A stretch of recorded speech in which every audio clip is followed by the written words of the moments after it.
Welcome. My name is Grant Collins. I'm an independent economist for AIM Research. I am here today to give you a weekly update on the data that came out last week. Specifically, we're going to be talking about initial jobless claims, housing starts, building permits, as well as the New York and Philadelphia Fed manufacturing survey data, and really just end the conversation with what you can expect and what data to be looking at coming into the week. There's been a lot going on. There's a lot of information in here for both bulls and bears, depending on who you are in the marketplace today. And I hope to provide you some clarity on that. So let me start by sharing my screen and seeing if I can just show you a little bit about some of this data here. Let me start with housing starts, building permits, and completions. So it was really interesting. We saw housing starts and building permits continue to decline after the big jump that we saw at the beginning of the year. Specifically, permits were down 8.8% month over month to 1.413 million. You can see it a little bit further when we dig into the charts, but to see that reduction, permits are important, right? If you don't have a permit, you can't have a housing start. If you don't have a housing start, you don't have a housing completion. Starts were down 0.8%, so not near as bad as permits, but definitely from a year-over-year perspective, you're going to see that they're down 17.2%. And maybe we should start with starts, which is kind of funny to say, but here we go. You can see that they're well below the 1970s trend that you're seeing here. We've been on an upward trend since the great financial crisis on housing starts here. Took a momentary pause in 2020. But this decline in housing starts that you're seeing today definitely can be argued could potentially be recessionary, right? You can see that it's not near as bad on a cycle perspective on like 2008 or in the 90s or even during COVID, but certainly directionally heading lower. If you were to break the housing starts into single family versus multifamily, I think you're going to see a pretty big difference. If you look at single family starts are also below their trend. And from a cycle perspective, that seems to be extremely weak. Where multifamily, so think 2 duplexes or more, right? So 2 units, 3 units, 4 units, or 5 plus, you can see that that's still accelerating here, although maybe you're starting to see some topping happening here. But this definitely doesn't look recessionary in the multifamily starts. And so that is something to point out. It's something for us to remember and think about, that apartments might be going up much quicker, much faster than anything else. That leads us into the completions. Completions are up, let me pull my notes here, up 12.9% year over year. Month over month from February to where we are now, they're down 0.6%. No recession in the completion. It seems like every contractor I talk to matches up with this data that they have some work available for them over the next 12 months and that they're working through that backlog of orders right now. And so that's why you continue to see the completions at a relatively high level. Permits, on the other hand, again, they have slowed down. Permits were down 8.8% since February. That is down 25% from a year ago. And you're going to also see it showing up again, single family homes versus multifamily. Single family, again, well below trend, very much looking recessionary. Not quite to the level of the 80s, the 90s, or 2008, but definitely at a level that maybe looks very similar to the 70s. And so we need to pay attention to that. Again, like I said, that's single family. Multifamily, you don't really see a decline. You do see a topping pattern maybe taking out here, but not much of a recessionary trend in the multifamily building permits. Finally, the last chart I have down here at the bottom is just all of them together. I might change the color. The green's not really my favorite here, but completions still accelerating while everyone works through this backlog of orders, while your housing starts and your building permits start to come down. As we're not getting new construction, we're finishing existing construction. So that's one piece of data that came out. The next piece of data that came out was initial jobless claims. I found initial jobless claims to be very, very interesting, primarily because of really just what we saw in a trend perspective. So if you've been following my work, I've been estimating for at least a month and a half now that we thought initial jobless claims was going to spike. We finally got that off of revisions. So a couple weeks ago, claims were revised higher to about 240,000, and they've been holding there ever since. You can see here at the current index is 245,000 as of the last weekly reading, and you can definitely see a trend on both the 4-week moving average that initial claims did spike higher. Specifically, a couple of things to think about. The largest movers this week were California, New Jersey, and Texas. All of those did show a real increase in continued claims.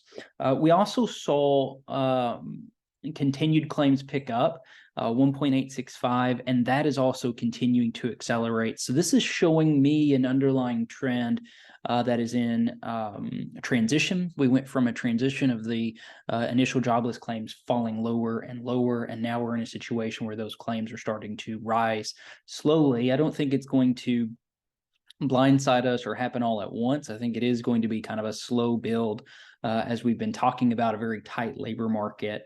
But I definitely see some change happening and some weakness happening in the employment cycle. One thing that I do like to point out, Claudia Sham, a famous economist, she has done a great job providing this, her Sham rule. You can see that is still zero. Typically, you do need to move that into positive territory before we can call a recession. It uses the unemployment readings that we get from the initial jobless claims to make that adjustment, and we're not quite seeing that move positive yet. So not seeing too much different in the data from that perspective, other than I expect this to continue to weaken. I do expect initial claims to continue to rise over the next few months. As the Fed does, right? The Fed also expects them to continue to rise. And so I think that's interesting data that we need to look at this week. What else do I have for you? I have regional Fed survey data that I think were interesting, primarily because New York and Philadelphia did not give us clean readings, right? New York, you're going to find out, did extremely well, while Philadelphia continued to struggle. So let me first just highlight the three that I track. I just track New York, Texas, and Philadelphia. There is Richmond, there is Kansas City, so there are other Fed survey data out there. I like New York, just be it from a different perspective. It's more retail, Texas being more oil and gas, and then Philadelphia being maybe more true manufacturing. It also has the longer track record as well. Focus on Philadelphia and New York. You're not going to get the Texas release until this coming week, but you can see New York in blue, a strong increase. In fact, it increased for the first time in 5 months, and it was up 35 points for the general business activity index, taking it to positive 10.8. Where Philadelphia in yellow or in gold continued to trend lower, now registering minus 31.3. And that, of course, is very recessionary when you look back in the past. You can see like this kind of salmon, like reddish color as being those recessions. Let's keep moving down. If you were to combine New York, Texas, and Philadelphia, that new composite index is now minus 21.2. Again, anytime you go through 20, I think that's consistent with the recession as well. And so I guess you can, at least from a sentiment perspective, and I believe that's how everyone feels, you can maybe claim that there's a recession. However, as the GDP report likely next week is going to come in somewhat stronger than expected, we're really just in an economy that's growing below trend, and that below trend growth feels somewhat recessionary when you come off of a very high reopening stimulated economy. So again, the composite of all three of those together coming in at minus 21.2. So again, very much recessionary, no rebound happening there. Let's look at some of the details. I look at four things here. We look at just the current business activity, which we looked at first. We're now going to move into new orders to employment to prices, and then I think that will round out what I want to hit on the survey data. So again, we're just looking at New York and Philadelphia, as Texas has not reported yet. There is New York. new orders strong. That's where a lot of the current business activity picked up. But new orders registering above 20. Specifically, that new orders index was up 47 points. So very strong move there. Again, contrast that with Philadelphia. Philadelphia rebounded, but barely, just barely. Philadelphia's new orders barely registering the same level of increase that New York did. So that's kind of why I think that this is important for us to call out. Although you're seeing some extremes out of the two states, one of the things that I would point out is, remember, the way that these indexes are calculated is it's looking at the percent that's saying the percent of business owners that are saying they saw increases versus the percent of business owners that saw no change versus the percent of business owners that saw decreases. A lot of these, the majority of respondents saw no change. So even though you're seeing some wide fluctuations in the individual indexes, I think something else that we need to call out is the majority of them are saying, hey, not a lot has changed from from March to April here. Let's move down to the composite new order index. That also is showing recessionary figures as well, even though you saw a big jump in New York, minus 21.4 there. Again, anytime you're below 20, that was very similar to the 08 recession, and again, very similar to the COVID recession. Let's move away from new orders and move into the employment data. That again squares with the initial jobless claims that we looked at. So we saw some weakness in initial jobless claims as those start to float somewhat higher here.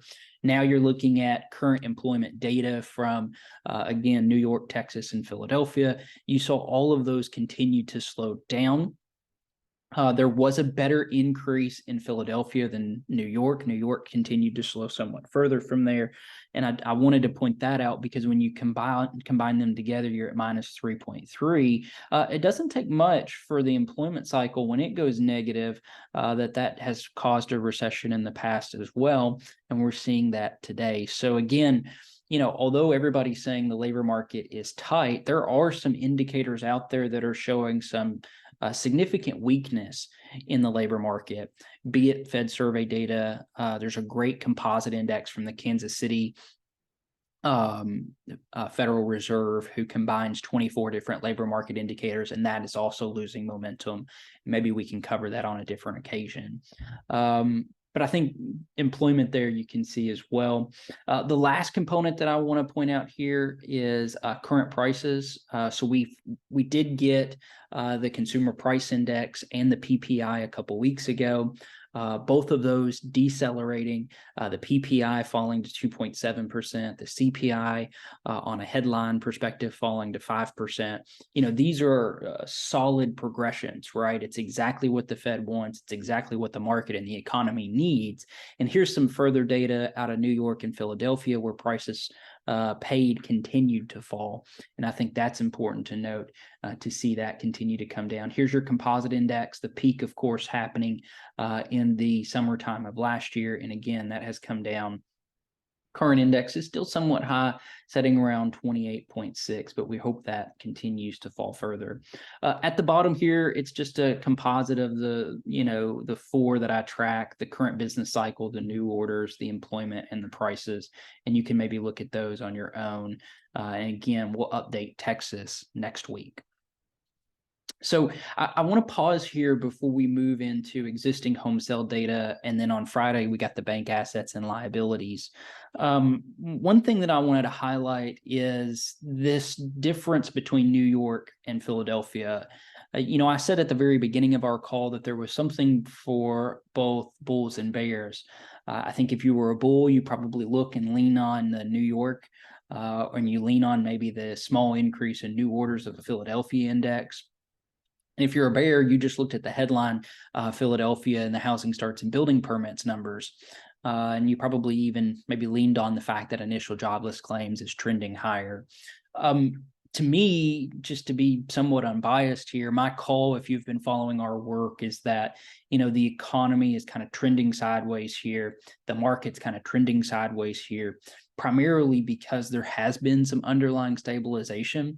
Because as you get prices in the economy coming down, you will have some underlying demand reaccelerating, as people might have been waiting for some of those prices to come down before they started some projects. And so I'm looking at that and saying, look, this could be a way to maybe keep us out of a hard recession. Maybe it's more mild in nature, and it definitely can be categorized as a recession because we're coming off of a reopening, highly stimulated economy where we got well above trend.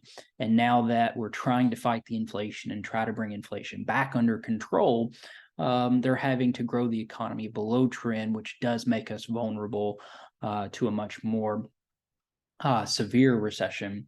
Until we see the job losses, I'm kind of putting this in the mild camp. I'm kind of putting this in the category of below trend economic growth and not quite full-blown recessionary. So that's at least where I'm at. I think the data from the Fed surveys that we just covered maybe highlight that some more, as New York and Philadelphia are moving in opposite directions. And again, when you comb through that individual report from both New York and Philadelphia, the large majority of respondents said there was no change from March to April. That's consistent with an economy that's sluggish, that's not growing, not declining, but that's somewhat flatlining here. And that's I think, showing up, and probably will show up next week in the GDP report. Two more things that I want to cover with you today. I want to cover the existing home sale data, and I want to cover the bank assets and liabilities data. Let's maybe first kick off existing home sale data. So home sales did fall 2.4% month over month. You're now seeing existing home sales at 4.44 million units. I think that's very interesting after seeing a pretty big spike in January, February. To actually see it start to decline again, I think, is important. We are getting to a point where prices began to reaccelerate. An interesting note, let me make sure I get this right. The first-time home buyers rose to 28%. That's up from 27% in February. And so that could be some of an indication of why prices have accelerated a little bit. Remember, the millennials are the ones that are the next largest demographic. They are moving into that family formation phase, and they are moving into this home purchasing phase. The fact to see the home price actually increase from a month-over-month perspective, I think, is very interesting, up 6.4% from 2022 as well, up on the year from February of this time last year.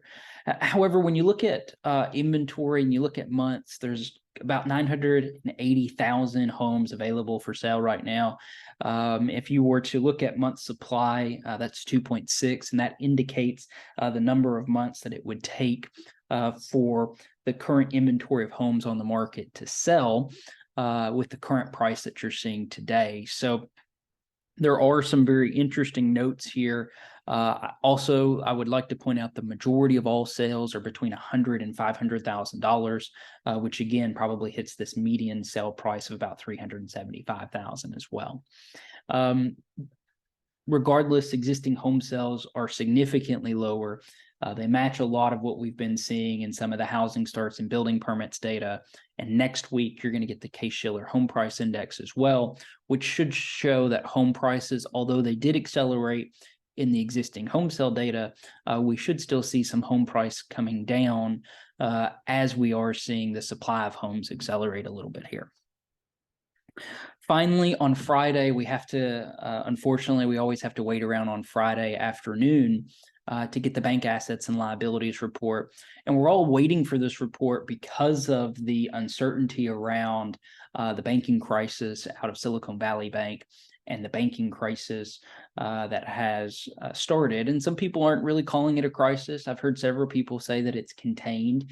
I'm going to show you some data to say, hey, look, it's probably not in the larger banks, but it's very much a problem in the smaller banks today.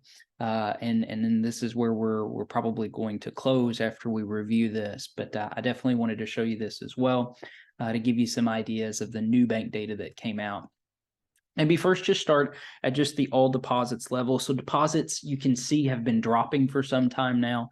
That's a problem in and of itself because of interest rates, right? So if banks are still only paying, 0.1, 0.2, or even in our money market rates are maybe 3%, if you can move to a money market at a brokerage firm, or you move to a CD or another a bond or another alternative investment, maybe a treasury, for instance, and you can get 4.5 or 5%, you're seeing people remove those deposits and move them into other institutions rather than just banks.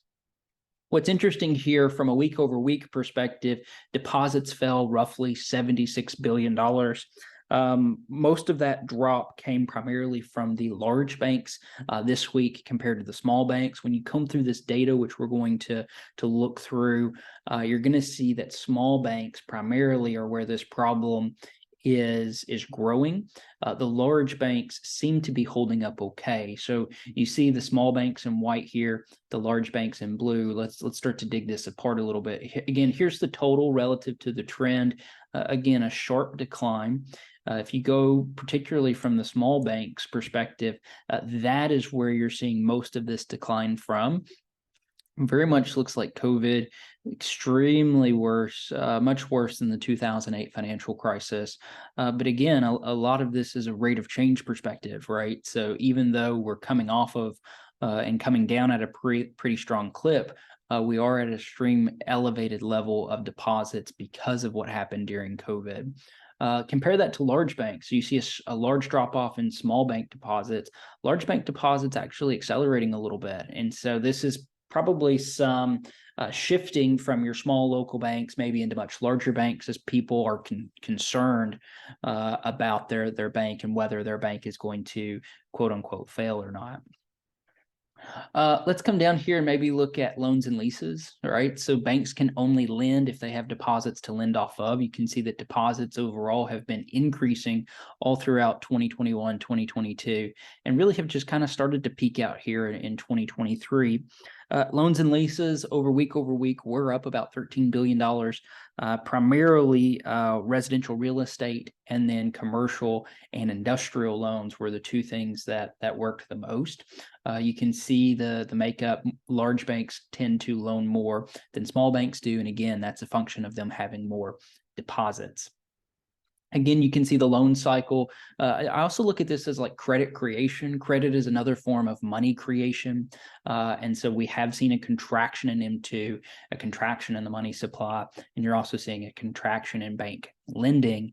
Bank lending, if it's contracting, that's also going to have an outside effect on financial conditions as well. It's in the leading economic indicator ran by the Conference Board. I don't have data for you today, but the Conference Board index also registered a negative reading again this last month, and that's also pre-recessionary as well.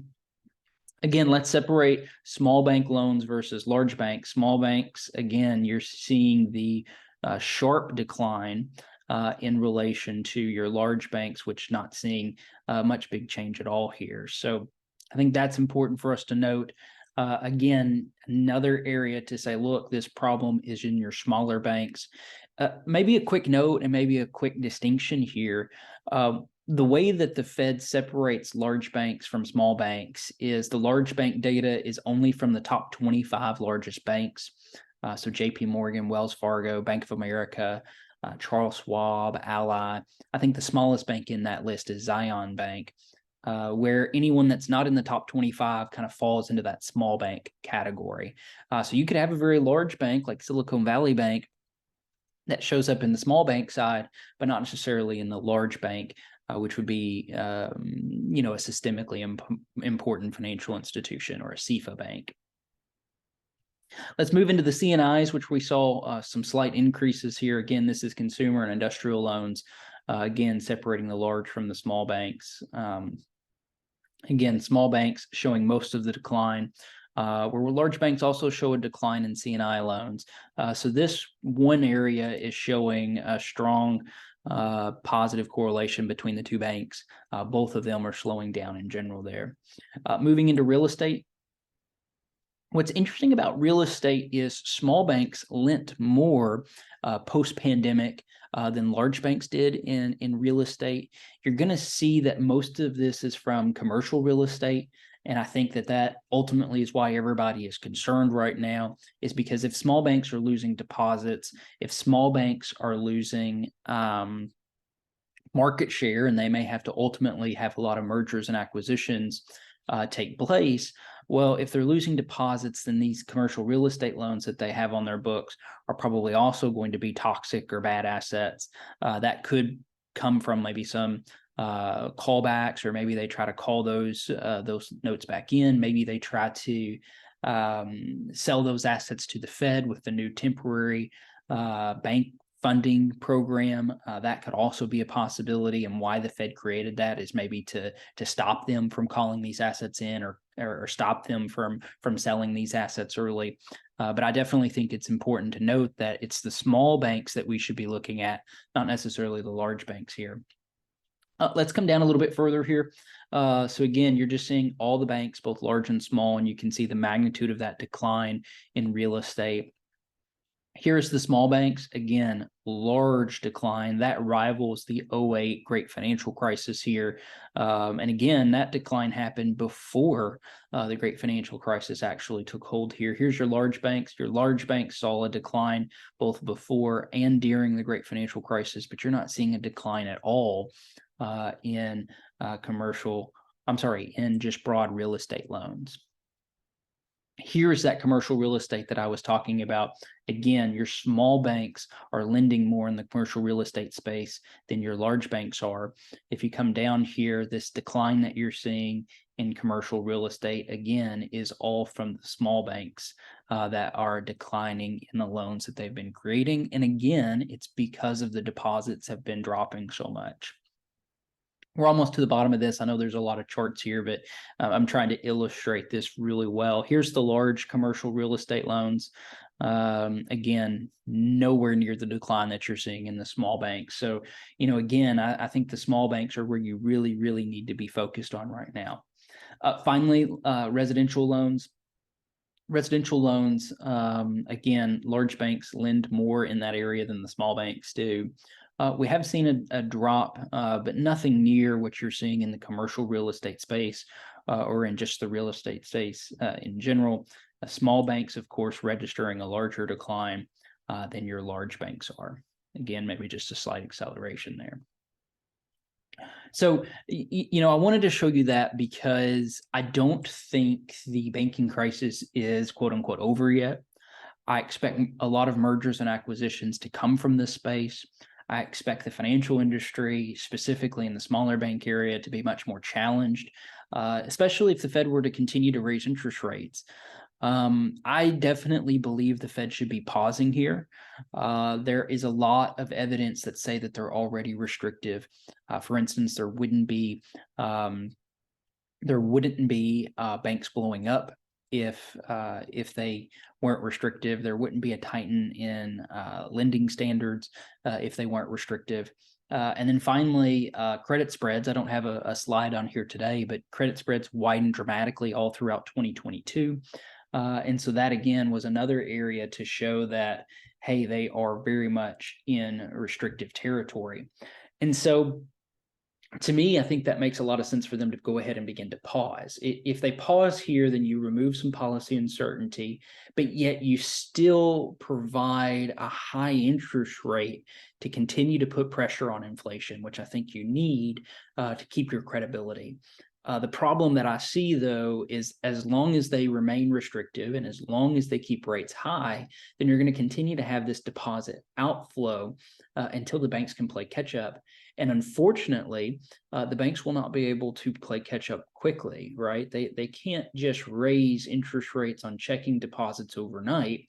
The assets that they currently have on the books will not allow them to raise interest rates from a profitability perspective. Just think about it simplistically. If you were a bank and you made all of your investments at 1%, but now your customers are demanding you to pay 4 or 5%, well, that's a problem. You don't have enough net positive interest or net interest margin, meaning the spread that you get from lending the money out versus what you pay to your customers, is not large enough for you to facilitate that. And so this is the problem that I think banks are going to continue to have. You're going to continue to see outflow, I think, from small banks, maybe some consolidation in the larger banks who have the asset management and have the ability to give you a money market that's paying 4.5% or 4.25%, or who have some CDs that are paying 5% or so. So this is long-winded, but I hope that today gave you a pretty good look at the data that came out this last week. For what's coming this week, let me grab my notes here real quick. The data that's coming out this week is your Dallas Fed Manufacturing Survey, your Case-Shiller Home Price Index, the first quarter GDP report, which should be somewhat positive. Again, I think it's all going to probably come on the back of the consumer, and very specifically, if you've been listening to us, the service side of the economy is where I would be focused on primarily. You're also going to get another inflation measure through the PCE price inflation data. You're going to get personal income, personal spending, and you're going to end the week on the Michigan Consumer Sentiment Report. So a lot of data coming out this next week. Follow us next week as we try to bring you another update on all this data that's coming out. If you have any questions at all, don't hesitate to leave us a comment below or shoot us an email. We'll be happy to answer those. I appreciate your time today just to come in here and to get a quick update. If there's anything that we can do to help, don't hesitate to reach out.